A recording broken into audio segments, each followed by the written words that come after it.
I'm Russell Carpenter, director of photography on Avatar, Fire, and Ash, and I'm here on the Cinematography podcast. I mean, the lovely thing and kind of the nightmare about these things is that everything's fluid up until the time we step on the set, because Jim can make alterations. And so I had to make sure that I had seen the very latest version of the cut. So in case something changed that I needed to prepare for. Part of Titanic, but a lot of Avatars just running around and trying, put your thumb in the dike that's about to break. This is Cinepod, the cinematography podcast, a program about the art, craft, and philosophy of the moving image presented by Hot Rod Cameras. Hey, I'm your host, Ben Rock. Today on the show, I interview Russell Carpenter, the cinematographer on both Avatar: The Way of Water and Avatar: Fire and Ash, in addition to a whole lot of other amazing stuff. Russell and director James Cameron, yes, that James Cameron, had previously collaborated on True Lies and Titanic, two very small independent films that you've probably never heard of. The second of which won him the Academy Award for Best Cinematography.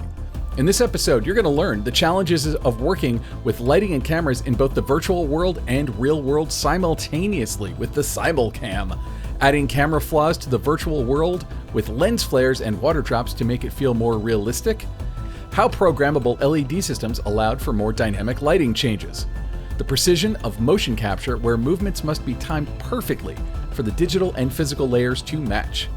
After the interview, stick around for our short ends, our pet obsessions of the week. But first, find out what's going on in the world of entertainment in a segment we like to call Close Focus. All right, Ben, it is time for our Close Focus. What's going on this week? Well, since our last week and this week, a little thing called the Oscars. Never heard of them. Never heard of them. Announced all the nominees. And, I'm sure that everybody's already looked them up, but I feel like we should talk about, for us, for our purposes, I think we should talk about, obviously, cinematography first and foremost, and then, best picture, best director, because I feel like that all kind of impacts cinematography. No shade intended for, wardrobe design or production design or any of that other stuff. It's just documentary, short subject, or anything else. No, we love them. Yeah. So let's just start with cinematography. So you got your Dan Laustsen for Frankenstein. You got your Darius Khondji for Marty Supreme. You got your Michael Bauman for One Battle After Another. You got your Autumn Gerald Arkapow for Sinners. And you got your Adolfo Veloso for Train Dreams. Yeah, that's a pretty good group of people there who made a bunch of good looking stuff. Yeah. Like every year, there's always that moment where I'm like, I would not say who comes off this list, but I would like to say who should be on this list, in my humble opinion, and that's Alice Brooks for Wicked, who was not nominated for either Wicked. And I think Wicked is a pretty significant achievement in filmmaking overall. I got to give a shout out for Amy Vincent as well, because I thought Song Sing Blue looked amazing, and it needed more love at the noms. Yeah, and both of them were shortlisted. I was a little shocked that 2 years in a row that Alice kind of got looked over. But that being said, I do think these are all fine films. I'd also like to say that so far we've had three of these DPs on here. Yeah, three so far, and there might be a fourth one coming up soon. Yeah. It should also be said that the Oscars are noteworthy in that Sinners broke the record for the most nominations ever, beating even Titanic. That's incredible. I unironically love Sinners. I think it's a brilliant film. It is a horror movie. It's Sometimes us in the genre space really do make the Oscars go. Like think about, and I'm not saying us like I'm one of them, but think about Silence of the Lambs. Was a big Oscar sweeping movie, and anyone who tells me that's not a horror movie, well, I've got an argument for you. Anyway, let's talk about directing. We've got Chloe Zhao for Hamnet, Josh Safdie for Marty Supreme, Paul Thomas Anderson for One Battle After Another, Joachim Trier for Sentimental Value, and Ryan Coogler for Sinners again. Yeah, it's directing this year. Is there a front runner you would say right now? Is Paul Thomas Anderson the one to beat? For directing, yeah. I mean, it's funny to hear the I don't understand the politics of the Oscars, so I don't know if the actual winners have already been chosen and they're just sitting on them until the ceremony, or if there's further voting within the Academy leading up to the ceremony. But it was kind of a surprise to everybody because it seemed that One Battle After Another was the obvious front runner until the nominations came out, and then Sinners, I think, kind of pulled into the front. You know, and when I kind of think politically, and we'll eventually have our old friend Janelle Riley on the show to kind of talk through this stuff. It's like it is Paul Thomas Anderson's time to win an Oscar, and One Battle After Another is a great film, so it's not surprising that it's getting all the love that it's getting. That being said, Ryan Coogler's not exactly new at this. He's been doing it for a while. He's been doing it at a very high level. And Sinners kind of showed that in a piece of original IP that was, just kind of a genre leaning film. In fact, a few genres. It's not just a horror movie. It's also a musical. You got your river dancing vampires in there. Could really captivate an audience. And I was actually really pleased because I remember after I saw the movie, I probably said this to you. I've been saying it nonstop. Delroy Lindo is so overdue for an Oscar, and his performance was so good. So I was really, really happy to see Delroy Lindo get nominated. Obviously I'm happy for everybody who gets nominated, and I'm not like choosing favorites, but I felt like Delroy Lindo is someone who's just been doing amazing work for, 40 years or so. It's about time he got recognized for that on some level. And he turns in so many good performances in so many great movies. I remember him in Get Shorty being blown away by him. I'm really happy to see him nominated. Yeah, he's just phenomenal. I think one of my favorite performances of his is in a David Mamet movie called Heist that stars Gene Hackman from, I don't know, it's like 2000 or something. Anyway, real quick, let's go through the Best Picture nominees.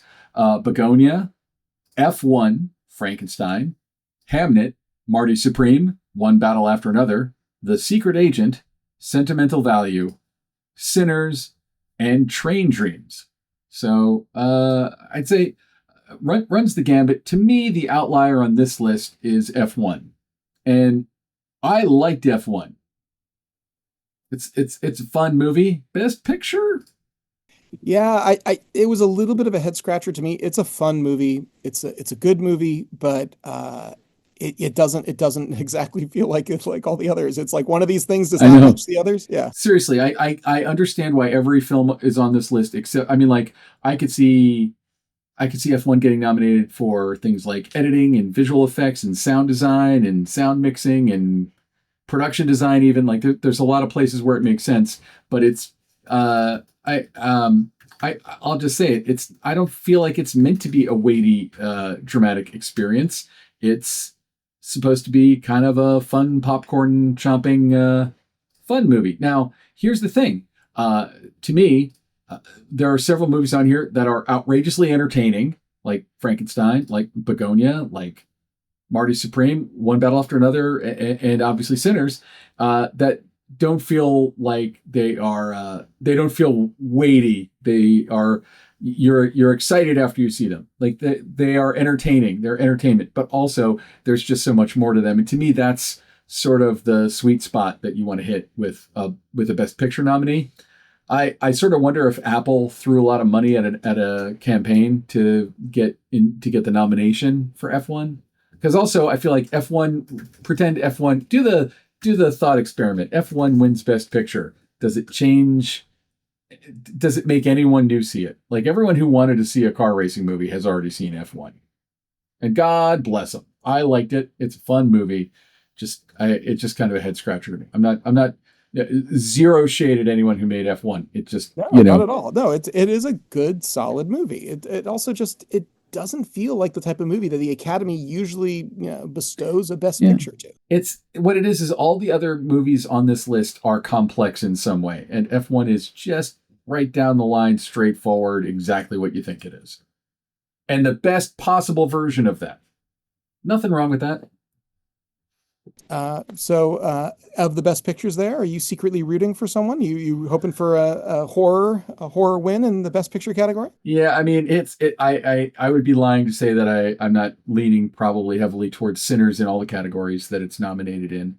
I think Autumn did such a great job shooting it. But you know, I mean, like if Michael Bauman won for One Battle After Another, I'd say that I'd say I'm kind of split down the middle on those two.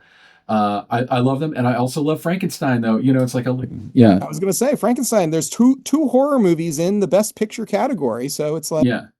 Yeah, and they're like two uncompromising horror movies that like really, really go for it. I was also happy to see that Weapons even got a couple of nominations. I was too. And actually, I got to say that I'd be totally happy with either Frankenstein or Sinners winning that best picture. I don't feel like either were slouches. They're both great movies. Yeah, yeah. No, I mean, I think it was actually a pretty good year, especially considering that the movies that came out in 2025 are the movies that would have been greenlit during the strikes. So the studios are kind of spreading the inventory out a little bit, as it were.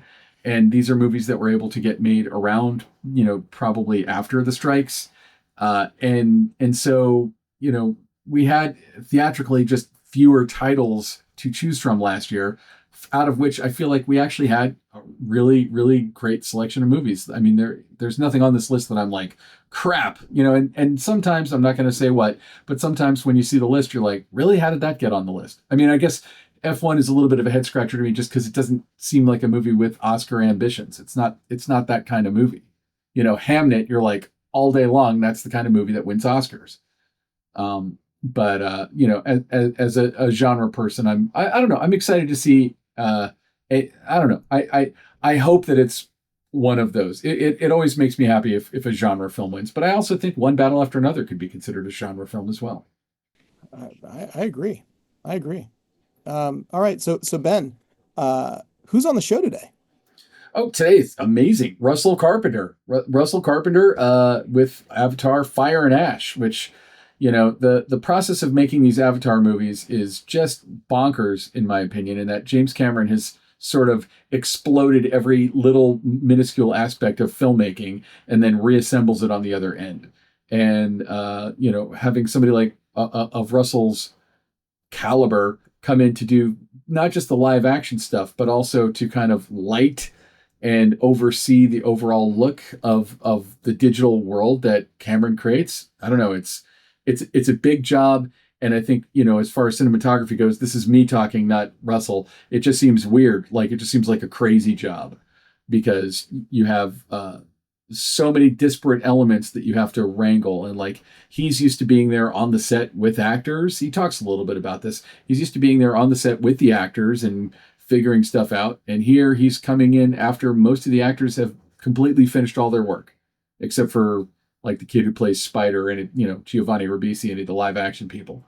So Yeah, I'm really looking forward to hearing your interview because this is all hot off the presses. I'm looking forward to getting into it. I still haven't seen the movie yet, so I gotta see it too. I mean, the visuals of this movie are just unbelievable. Like what they've done with VFX, it's brilliant to see. Like the stuff they're doing in this is going to ripple through, and we're going to see it in every kind of movie. In the same way that like earlier James Cameron movies, like Terminator 2, the effects that he pioneered or that he forced people to pioneer back then now are just in After Effects, and everyone who makes a film is going to use them left and right. I feel like that's part of what's going on with Avatar. Like we're going to see aspects of performance capture that we don't even understand right now finding their way into regular old movies and lower budget movies because the way the technology moves. I mean, you go back to the original Avatar and then and see how advanced that idea was, and now jump forward to today when you can use metahumans in Unreal Engine and like basically for free with your cell phone you can do not you're not going to get Avatar, even Avatar 1 level results, but how long before you can? I mean, it's crazy how fast that stuff is moving, and it just allows people to tell stories they never would have been able to tell before, which is what Avatar is great for. Yeah, well, no doubt that the march of progress of technology is happening, and James Cameron just continues to raise the bar and work at this highest level. Yeah. Why don't we get to the interview now with Russell Carpenter? Well, let's do it. Avatar Fire and Ash, is 3 hour and 17 minutes. It's it is epic. It goes through a lot, and the biggest question that I had for you while I was watching it was, I know that, I'm led to believe that y'all shot The Way of Water and Fire and Ash kind of together. Did you shoot all of them together? Yeah. Yes. So, like, what lessons were you able, because you still had 2 years later, 3 years more to finish Fire and Ash, what were the lessons that you were able to learn from The Way of Water, where, James Cameron had again kind of reinvented this insane technology that he's created to make these movies? What were you able to do in Fire and Ash that built upon what you did in The Way of Water? Well, even though it was 2.5 going on 3 years involvement, I was on for just a portion of what it took to make that film. I mean, it was like these things are. I think they've been working for 6 years before I even got in there, because of the films are made in layers. Yeah. From the script, the production designers are tasked with coming up with locations for the script that are described in the script.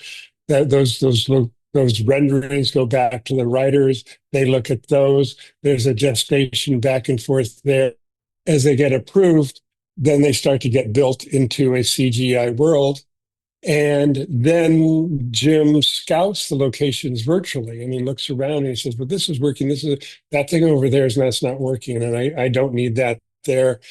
Just that feature, make that bigger. Okay. So now years have gone by. It takes a long time. Let's just say that. Yeah. And then he brings in his troupe of people, and the basic blocking is worked out. And then he even starts to shoot versions of the scene, very rush versions, to see if he likes them. And those get edited, and he sees if he likes that. Here's another, I don't know, 8 months or so. And then finally they get to the portion where, okay, now we're really doing the film, that here come our actors, and we're going to capture these performances. And we kind of know where everybody has to be. Jim says now our actors can just concentrate on acting. That takes a while too. And then I come into it, and Jim said, okay, of course, you're tasked when we get to live action, you're tasked with, and your team is tasked with making the introduction of human beings into this world as seamless and as perfect as we can make it. And that's, so you know what that's about. Yeah. But then he gave me scenes to light too. And so now I was learning to ride the bicycle in the virtual world of lighting, and kind of figuring out, what's really wonderful about this and what might really suck about having to, do this way.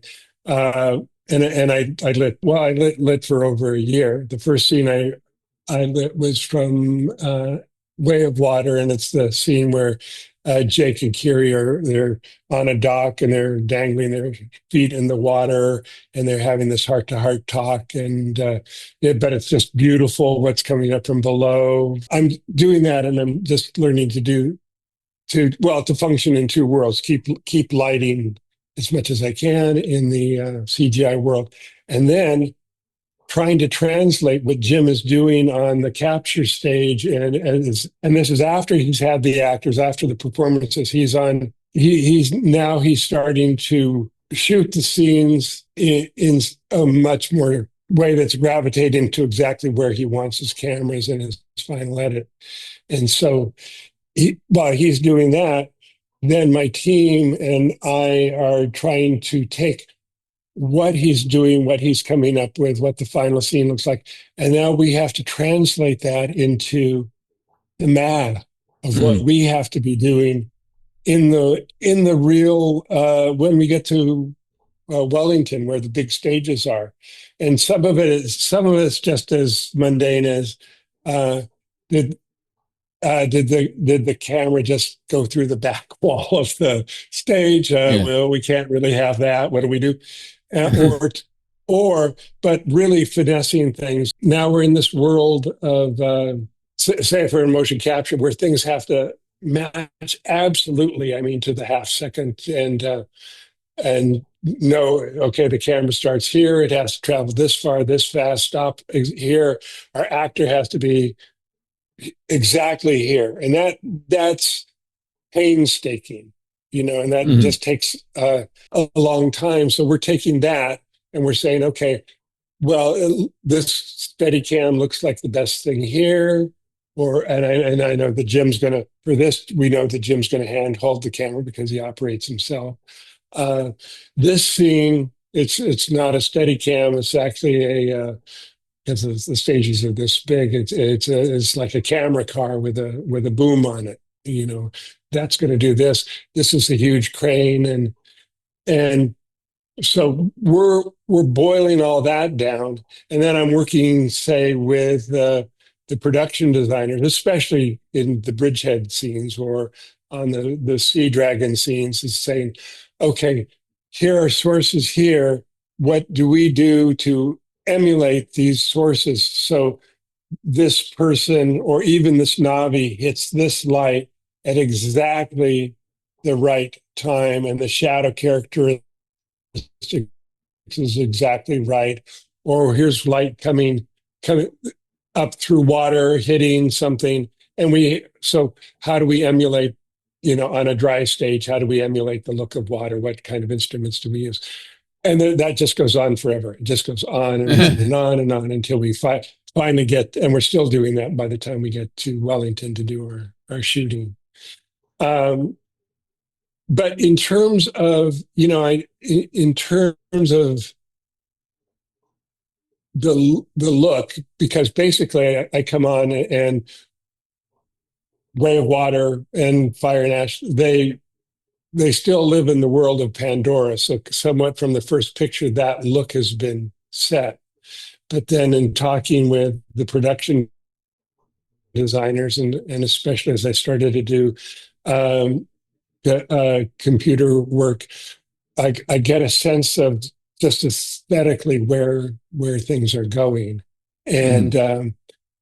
and how the light should feel, and some of that was, I mean, laid in by the production designer because you have to light something. Yeah. But and then some of it, then there are things that I bring into it, and I say, well, for this thing, I'd like this person to come in some light here. I'd like this shadow here. I want this tree shadow here. It's got to happen just this way. And those are the things I do. But in terms of shooting, and in terms of what was done in the virtual world, was trying to shoot as though you were shooting on a film camera. And so, and certain artifacts were introduced into Fire and Ash that we didn't quite have going on in Way of Water, which are, lens flares. Somebody comes up, breaks the from below the water and breaks the surface of the water. I don't know if you noticed, but they actually had the feeling of like water running off the front plate of Mhm. glass of an underwater camera. They had that. Uh, Little mistakes. We I mean, not mistakes, but catching lens flares. Imperfections. Yeah, what you call imperfections that people are used to, that they know that they see when they're watching a live action film. So there was a little of that, and then of course because the technology allows you to either say, hey, the CGI world is driving what the live action camera is doing, or Jim's doing handheld, or we're on the Steadicam.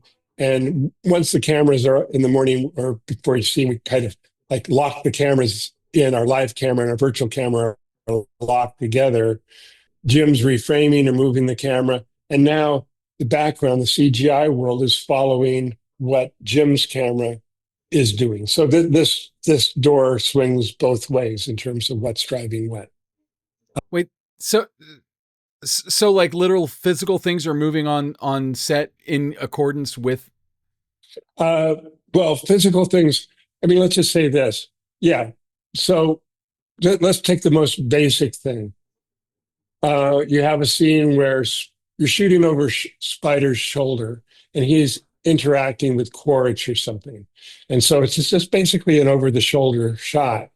And yet you can go, oh, well, maybe it's more interesting if we came back a little bit, walked this way a little bit, and maybe we move Spider around. He doesn't have to be in the same position he was when the scene was conceived. Now the CGI character can be moved or resized or something, but it's not that easy. So, but however, I'm just saying, as we move the camera, the background, whether it's the forest or it's the environment at Bridgehead, will do exactly the things that they're supposed to do if you move the camera. If you were jarring, the camera was, bumping a little bit, that CGI background would do that instantaneously. And because of the technology called simulcam, we could get instant feedback as to what was happening. And of course, that helped me with my lighting so much because I could instantly see when somebody was supposed to come into the lighting that was in the, if they're running through a forest or something and they're stopping and the lighting's, hitting the actor halfway up his body, I can make sure that my real lighting is hitting the real actor in exactly the same fashion. That is like that kind of just bends my mind to think about the complexity of doing that. Yeah, it's like, and it's like I try to tell people who I say, this is really challenging, but I think, but still, it doesn't have the joy of being on a set with real actors in a real environment with your crew around you and all I think that has a certain energy and a certain beauty to it, especially feeling like, gosh, we got this tremendous scene. The actor was so good and doesn't have that flexibility and the kind of the emotional payoff at the end of the day is not the same as if you were shooting an entire scene and you finished it in the day or something like that. This is just like for us. Well, it's not that it was the high mark, but it was like, well, we didn't screw that one up. This looks well. Our job looks like we did our job really well, which is to especially. Have the invisibility that you need to have to make it look like and there's some interesting stuff, when in Fire and Ash, the sun, I mean, where Jake takes Spider into the forest and he's going to kill him, at the end of the scene, I mean, your CGI character literally embraces Spider and pulls him to him. That's not like two aspects of the movie 5 feet from each other. So I think that was something. That's where and this is really more over on Weta's side. That's where the technology, because we're getting way back to what you asked. That's where the technology has changed. The technology changed in that performance capture was even of actors' faces was even more nuanced. I mean, you just in terms of when we watch a human face, there's stuff going on in the muscle structure under a person's skin that I think they really nailed more. Like these micro clues, about what somebody's. I think they really moved that along, and I think maybe a little. I mean, it's really almost unconscious. It was just achievements that what it made, and almost the unconscious representation. I mean, the crazy thing is like watching the movie, like not for 1 second does my brain register these things as CGI.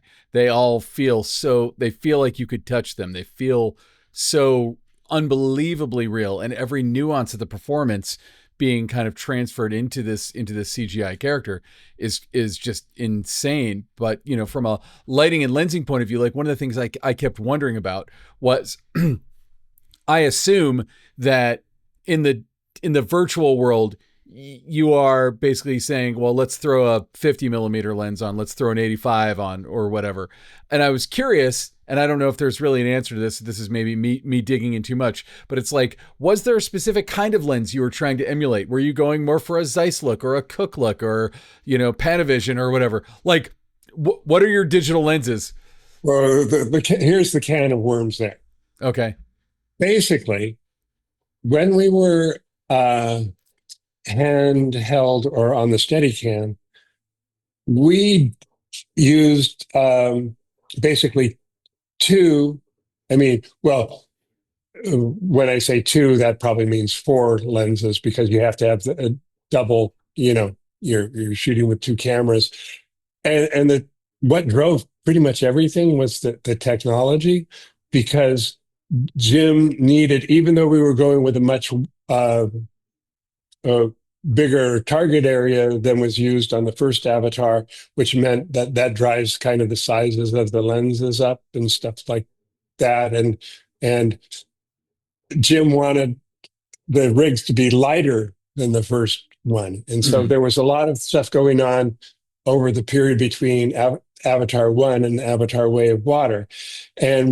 But when I came in, we had to settle on some lenses, and we tested the idea was, can we find light enough lenses that, especially zoom lenses, because Jim, he'll definitely change his focal length.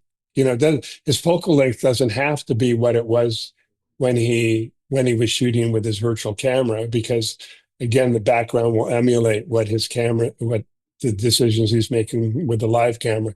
Mhm. But so we needed light enough lenses that would give us the optical quality, and we found Fujinon had made prosumer lenses, the um, the NK series. They're 8 inches long. They're 2.2 pounds, very light, very small. They can fit inside, the 3D rig, and the lenses track perfectly with each other because they're computer made, Mhm. and they were as sharp as the top end of the line Fuji Chromistas, and I was just knocked out by that. So that did solve the problem. Mostly, I don't know if in terms of live action, it was rare that Jim would go longer than like a 35 or 40. Oh, really? Yeah. And the reason is, the longer you go out on your lens, the less feeling of depth that you get. Um, Oh, I guess that makes sense, especially in 3D and stuff.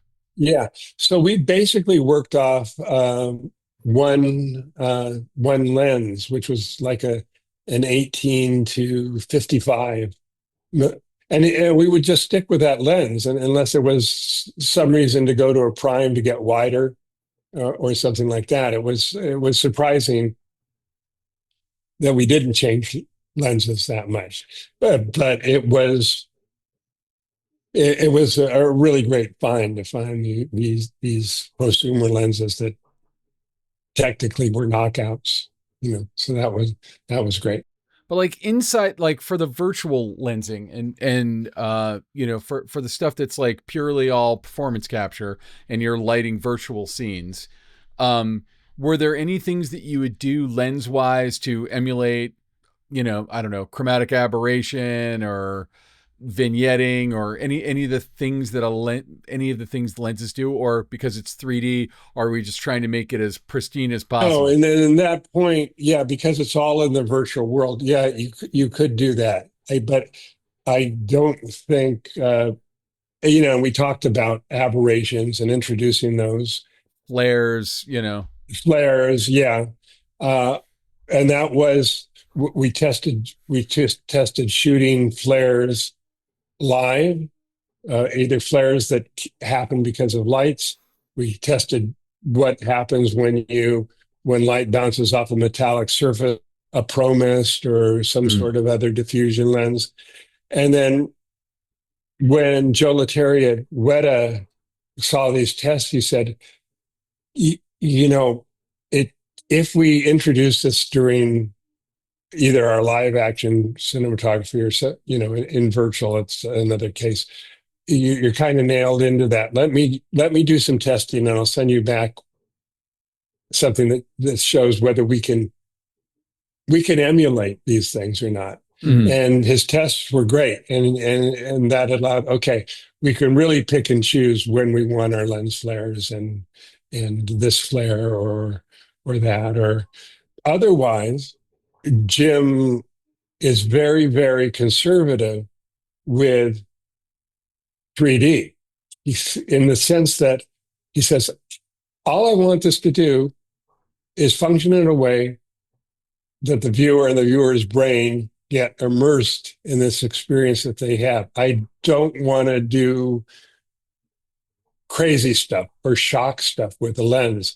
So the convergence of the 3D lenses was always, usually, I would say 99% of the time, set on the eyes of the actor that you were looking at. So it operated in a completely. And when you're talking about convergence, that's when you're saying, correct me if I'm wrong, I just want to make sure I understand it and our listeners understand. But it's like within 3D space, they're resolving kind of like at the film plane. Well, yeah, or resolving. Yeah, basically at the film plane. Basically not making it look like something is way further back than it should be, or not making it look like something is floated off the screen and out into the audience. He said that's not my deal. Leave that to somebody else. Yeah. You saw that a lot when 3D was just starting. They were doing things for kind of shock or novelty effect. Well, yeah, it's the parlor trick of it. I get, like, I always remember going to Epcot Center when I was a kid and seeing, the Magical Journey or Captain EO or something where they're like shoving stuff in your face all the time. And, it's, and these aren't doing that. These movies all kind of are just kind of immersing you in this world. So, and again, I don't know very much about 3D, but I know that you've got the convergence thing, which is like that, again, correct me if I'm wrong, but it's like putting where in 3D space, where an object is in yeah. 3D space and how wide the pupils are from each other. And yeah, that's interocular distance, right? Where it's like interocular distance. Yeah. Yes. Yeah. So don't ask me why I know this stuff. I've never once shot 3D in my entire life. I'm realizing, oh my God, it's almost been 6 years since we finished the live action part of that. You shot all the live action for both of them 6 years ago? Yes. Oh my God. So like what happens if we do part 4 and the guy playing Spider has to come back, like he's gonna look. This is baked in because in 4 he could be in his 20s, which might be where Jack Champion is. Yeah. Because there are, between each film, or at least between 3 and 4, there's a there's a several year gap. Yeah. So Jack's character is, Jim is somewhat future proofed. Oh, that makes sense. Thing. But you'll notice in the films. I mean, if you were really watching for it, because it was freaking us, out, because the film got delayed, and then there was COVID, and it got delayed some more. Strikes. The actor who played Jack was growing up. I mean, Yeah. before our eyes. So you'll notice, if you're looking from in this scene, he definitely has a different form to his face than he does in this scene. Oh, that's funny. Yeah, I mean, I would say to any cinematographer who kind of ventures into this territory, there's a learning curve where you definitely feel like a stranger in a strange land Yeah. in terms of realizing that the ecosystem of information and and moving parts and how many different departments are involved in a shot is just something you just have to get used to, and you realize that that in term well, especially in terms of live action, your percentage of the pie is Yeah. less. I mean, it's just as important, but it's less than you would, if you were doing a Sundance film for, Well, yeah, I mean, well, based on what you told me about The Way of Water, it's, and I was describing this to somebody the other day, it's like you took the entire process of making a film and exploded every part of it into a million little pieces and then worked on the pieces. So, like ordinarily you would line up the shots with the actors and then they would act and that would be it. But now you're separating the performance from the appearance. And like, so you're not there for the performance on a lot of the stuff, if I'm not mistaken, but you're there to make it look like it fits in that world. And then the only performance that I actually witness is with of course, with Spider, but with mm, any of the other players, Edie Falco's character or Giovanni's yeah. character, or and that's um, By the way, did you know that Giovanni Ribisi is DPing now? no, I knew because my gaffer on Way of Water is a good friend of Giovanni's, and he was Mm. telling Giovanni is way into this, and he's always loved doing this. He's great. Yeah, my gaffer Len was saying he's totally devoted to it. He's really great. You should, yeah. No, I think Strange Darling looks amazing. Anyway, back to your thing though. So like all the live action you shot was 6 years ago. Did you shoot it on was it the Sony Venice that you shot it on? Yeah, yeah. The test, I did a test that I shot on the Arri Alexa before I actually Mm. got the gig to do Avatar. And that did go well. They built a forest on stage, and Jim just said, "Can you, with a live action camera, can you make this forest look like the world of Avatar?" And we know we weren't going to get all the amazing plants, but that went really well. And in fact, I was surprised. He went back to his computer people and he said, "See this test? Look at this thing. I really like this about what they did in the test." And so in some weird way, that influenced something or another. But films, but I don't know exactly what. But here's the timeline of this. So I did the test in 2017. Then in 2018, I start um, doing the lighting and preparing for the things that we're going to do in 2019 and 2020. And so that's my timeline. How do you keep it all in your head? How do you keep all of your thoughts organized? Because this is not a small thing. You're making two movies at once, and they're both like 3 hours long. It's so much.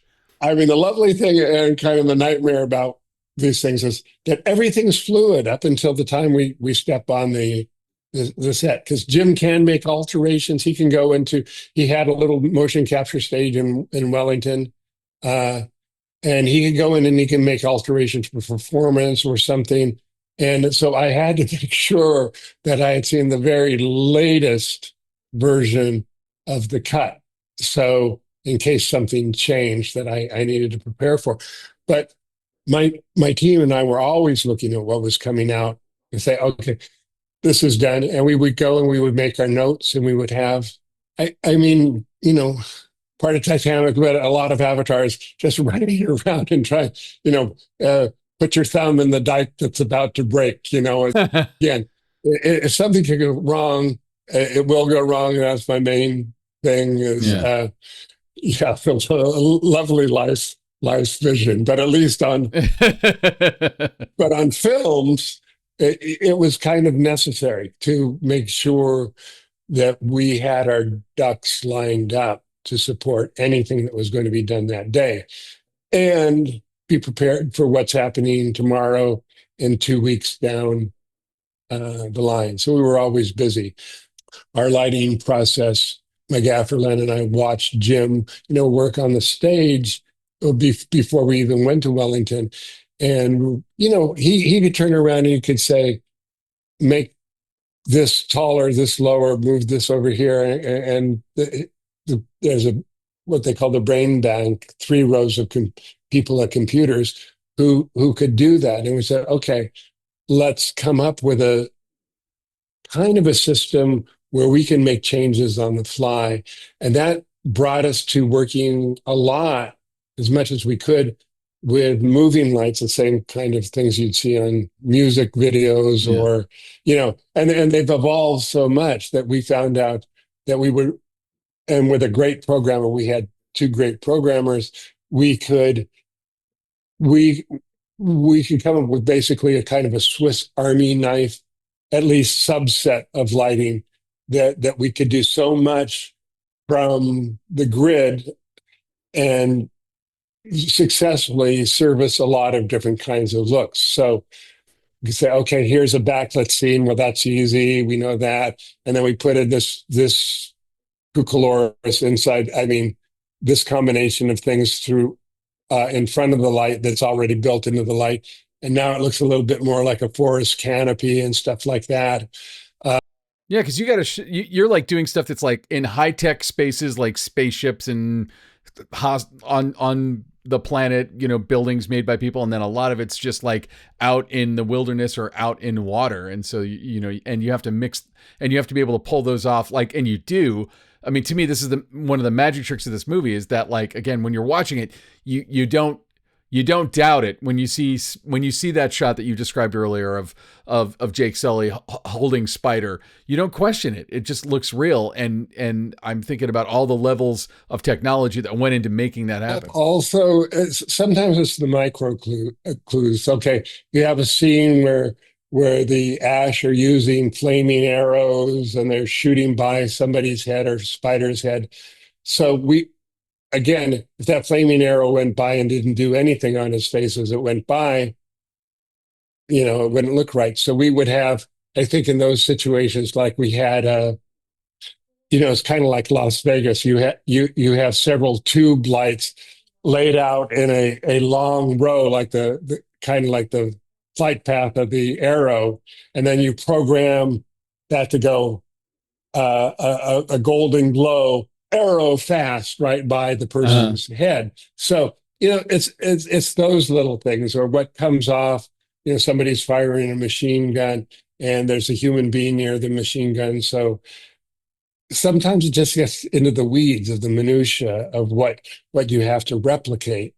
But you made a rig that was able to you were able to come up with that stuff. Yeah, and it was, and they couldn't have done this, because between the first Avatar and the second Avatar, there was a revolution in lighting in terms of what LED lighting could do, how lights could be programmed, and that's what allowed us to kind of basically make a remote control lighting system. So we would take the same light and we would take 1, 2, or 3 lights and bounce them into a huge white surface, and it'd come back as a beautiful soft light from the side. So it was just as much of that as we could do and just stay out of the way of the actors, actor or actors. We did. Wow, that's just it's like I've watched a bunch of behind the scenes, and it's hard to imagine it, outside of out of seeing how you guys did it, because it's as much as the behind the scenes as you can find online, which is actually harder now because there's a bunch of AI fake slop of that's like I know that drives me crazy, because in some ways you go, oh my God, this is really inventive, this is really good, yeah, and hating it at the same time. yeah. I'm not fond of that stuff, though. I admire the energy that went into yeah. So one thing that I'm constantly thinking about while I'm watching this kind of technology is, like, is there a version of this that boils down to more kind of workaday movies or TV shows? Like, is there a way that I don't know, on Vince Gilligan's Pluribus or something, they can incorporate performance capture like this. I'm positive there will be a version that's not nearly as complex. But even now, even with virtual reality screens and these huge screens that are being incorporated into everything. I mean, even car process Yeah. scenes where the background is LED. Even that stuff is still a bit of a rough technical go. I mean, there have to be a lot of cooks in the kitchen to make that stuff work the way it should. So, but we'll see it more. Will there be a version of this? I'm sure. Will there be a version of, say, the simulcam technology that was for Avatar 2 and 3 seemed very sophisticated? You bet. I see. I mean, it's the scary thing for me is like well, I don't know, scary, but it's moving so fast. Whereas a cinematographer can become conversant and agile and expert in one thing, and then 3 years later, that's so old school. Yeah. So it's not like we're embedded in a film technology where things stayed. This film stocks got better, lenses got better, but the technology was pretty much the same for decades. And now, it's a matter of months, before that. Yeah. Well, yeah, like I talked to I've talked to a bunch of DPs now who are using Unreal Engine basically to make their own previs. And Unreal Engine is kind of like the, it's the basic version of what you're doing. It's a virtual world in which, like some of them are using it to plan lighting plots that they're going to do, months later. And because Unreal Engine has gotten so good now, especially with lighting and radiosity, like it's going to supersede the technology that we were using to light Avatar 2 and Avatar 3. Oh, you think? Oh, totally. In fact, somebody showed me, yeah, come look at this. And this guy, this who was an expert at this, he gave me a little preview of how you could light with the Unreal Engine and how you didn't have to do certain things that were kind of labor intensive, like because radiosity and things like that are what looks like what it bounces off either a smooth surface or an uneven surface or a curved surface. Yeah. Looks like uh, we didn't have that. I mean, if I had light coming down through the canopy of the forest and it hits a hot spot of green plants and you want to show that green light bounces off the plant, and if somebody runs by it, you see that light bounce on them. You have to put another light in there, even though it's an invisible light. It just becomes this will save a lot of time. But I'm going, okay, there's another, okay, they're going to previs with Unreal Engine. I mean, but I mean, I can't imagine doing that on too low budget. I mean, first the learning curve of learning Well, on, that's the learning curve is the tough part, but it's free. So, you can learn it in your yeah, downtime. which is amazing. Yeah. But then you have to build, or somebody has to build your set if you're lighting a set. I Yeah. mean, don't they? Oh, yeah. Yeah. But art departments probably build so much. They previs their sets before they build them anyway. So I guess you've got that asset available. And Probably the generation of filmmakers who are in film school now, like they grew up with Unreal Engine. It'll just be something that it's always a thing that they know, like After Effects is to somebody else. I guess what's amazing is just seeing this exponential curve in Yeah. terms of technology and this computer technology that people are embracing, And what I just in terms of style, when digital cameras kind of got to a point where people could start actually filming serious stuff on them, I thought, well, Oh my God. Well, the filmmakers aren't going to have that sense of learning, exposure and stuff like we had to learn our scales in terms of exposing film. Yeah. And yet now I just look at stuff streaming and I'm going, people are just doing effing amazing Yeah. stuff with underexposure. They're doing things that are amazing. And thank God they have the ability to see what they're doing with exposure Yeah. because it's really daring stuff, and I'm just you know really appreciative of what cinematographers, especially in the streaming world, are doing now. So it's amazing. So something I always want to ask everyone because I feel like I'm probably asking the most hacky, obvious questions. But I mean, I feel like with Avatar: Fire and Ash, I don't. This might be a giant can of worms of a question to ask. But like, what is a story or a shot or an accomplishment that you made in the process of making this film that maybe people haven't asked you about, but something that you think is especially like when you see it on the screen, you're like, holy crap, I can't believe we pulled that off. My nightmare, was that whatever I did, it wasn't going to match as well as it should, or look as good as it should. And what I meant is, which means looks like there wasn't a cinematographer there. We constantly had to come up with solutions that looked right. Like, I don't know how much of this was in the movie, but spiders on the back of a whatever those flying animals are. You Yeah. get Jake, and they're going through clouds and stuff like that.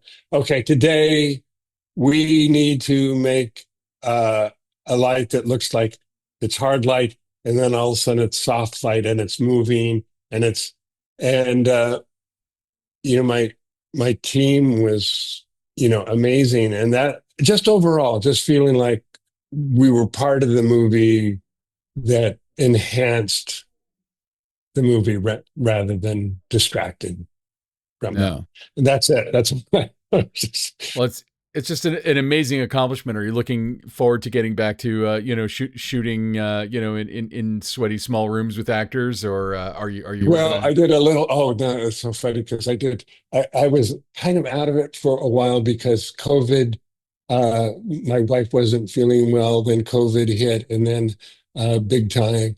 And then we decided to move to Bali. And all of a sudden, I looked up and I go, "Oh my God, I haven't." Except I've done little things, but I haven't done a feature film in 4 years. And I was feeling like, oh, what's it like to get back up on the horse? So I did a little film in the Philippines, a rom com, and I really enjoyed that. And it was that experience of that same lovely energy of being on a film where you have your crew around you, you have your actors, you have interaction with the director on a daily basis. That's about solving the issue at hand rather than having to refer to source material that was done 5 years ago or something, or 3 years Yeah, ago. yeah.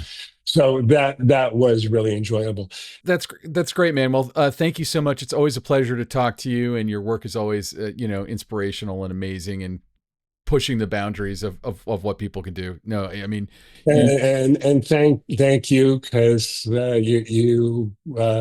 you keep the flame alive. To We do me, our it's best. like it's amazing that people can say so and so, he's talking to so and so, and I want to learn about this, and there it is. We make that available. No, I mean that's why we do it. Thank you, and we'll have you on anytime you want to come on, sir. So we really appreciate having you on. So thank you very much. Okay, thank you. Thanks so much. Bye. All right, so that was Russell Carpenter. Thanks a million, Russell. It's always great to have you on here, and congratulations on moving. Was it to Indonesia? Oh my God. Ben, it's short end time. It's time when we talk about pet obsessions. What's your pet obsession this week? My pet obsession is actually a new release of Adobe software, Adobe 2026. They just dropped a bunch of new stuff. And if you are into After Effects, It's an amazing overhaul of After Effects. The stuff you can do in After Effects, and in particular in bringing in like 3D assets, being able to light them. They kind of created a bunch of 3D primitives. So that's like cube, sphere, cone, yada yada.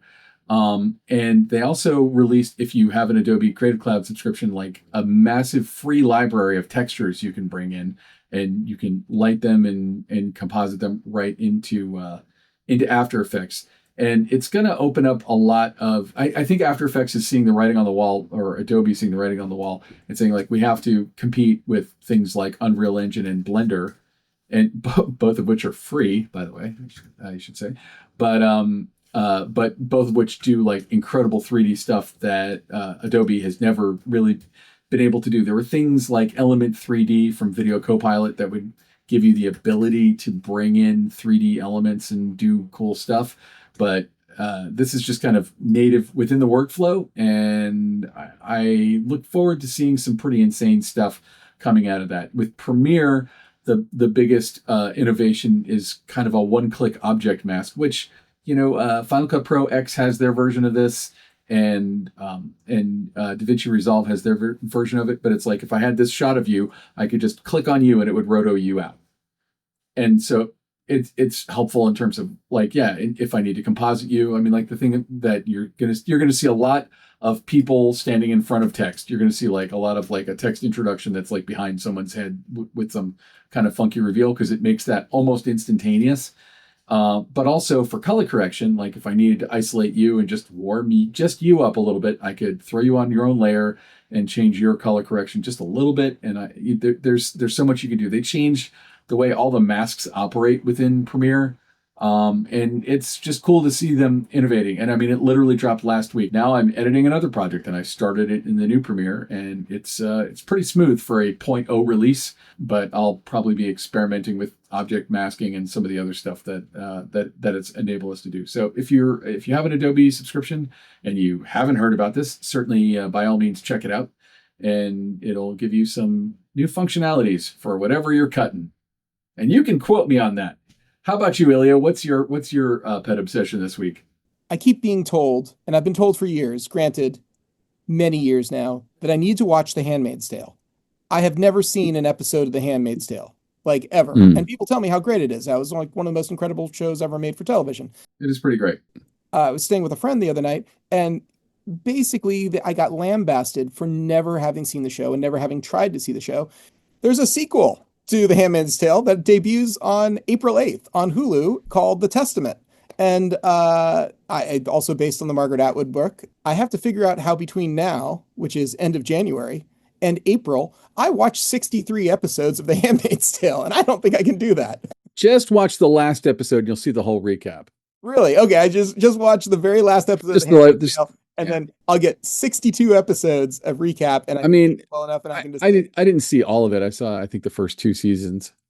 I never saw the show. It's not that I didn't want to see the show, but like, some of our viewers and listeners might be able to relate that in a household where you share television, ownership with another person, if they start watching a show and you don't ever catch up, you're kind of like, you're out of the loop. My wife powered through it. She watched all of it. She even went back and started rewatching it with my daughter, and I wasn't around for that, so I missed that. So now I have to, on my own, figure out how I can not be left out of this loop. I don't know when I'm going to sleep or how I'm going to do it, but I feel like I got to watch probably more than just the last episode and the recap. So yeah, these are the laments of peak TV, when there were like 500 must-see shows and we all kind of lost track of them, as opposed to now when, yeah, there's like, yeah, it's kind of shockingly different than it was like 5 years ago, even.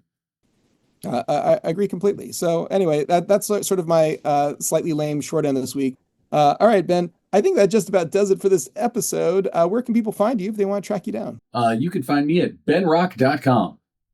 Also, you can find me at Kickstarter for The Ultimate Breakup, the short film that I'm set to direct here in a few months. But we made our goal, so no pressure on anyone, but check it out. And if you feel like we added a stretch goal of I'll watch the Blair Witch Project with some lucky people on Zoom and do a live commentary, the whole thing. Check it out. I'm just excited that we're going to get to make a short film. How about yourself, Ilya? Where can people find you? This week, Hot Rod Cameras in Los Angeles, hotrodcameras.com. If you want to reach out to me through the website by purchasing equipment, or you can find me on the Instagrams and the LinkedIns. That's where most people want to send me an email, it seems like. I'm the only Ilya Friedman out there on, I think, both. So yeah, that you'll find me. Cool. Well, that about this then. Who do we need to thank? Let's thank Alana Cody, our Predator, who is producing and editing all these episodes. Let's thank Kay Zalatrachi, who is making all of the music that you heard in this show. Excellent. Would you like to take us out? Thanks for tuning in. All right. This has been Cinepod, the cinematography podcast presented by Hot Rod Cameras. Find your next camera, lens, or accessory at hotrodcameras.com. Watch and subscribe to our show on YouTube or listen on Apple Podcasts, Spotify, or wherever you get your podcasts. Follow and interact with us on Instagram, Threads, Facebook, Blue Sky, and LinkedIn. But not X. Don't do that. Thanks for tuning in.